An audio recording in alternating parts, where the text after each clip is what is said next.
I was sold to rich guys, poor guys, old guys, young guys, sold to some women. This was North Carolina. Katie says her father was selling her for years and no one knew. Most of the time, he'd take her to people's homes, offices, hotels, even, she says, churches. When the buyer was done using me, then he would come back with my clothes and we would leave.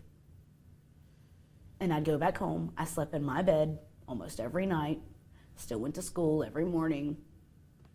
I still played softball. I was in ROTC. I was very involved in school, yet at night I was being sold for sex. All of those were real things that happened to her in such a scarring way. Academy Award-winning actress Mira Sorvino, who you might know from Mighty Aphrodite or For a High School Reunion, in recent years has become a UN ambassador focused on human rights. Both she and Katie spoke in Charlotte Wednesday, brought here by Crew Charlotte, and gave multiple examples of so-called normal-looking men buying young girls for sex.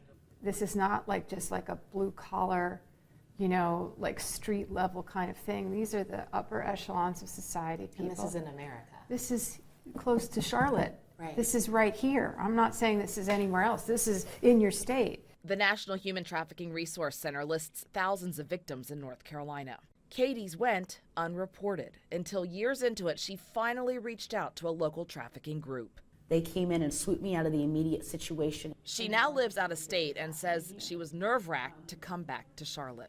Not gonna lie, I was like scanning the audience before I spoke to just see if there's anybody there that I might have known. Family and buyers, honestly. Katie has not yet pressed charges against her father. She says she is in touch with FBI agents, but has to be ready to face her dad before really starting that process. 5 years now into recovery, today's talk was one more step in getting there. Because she didn't have to do that, you know, but it was so that people could understand that it's happening right here, that men in Charlotte bought her.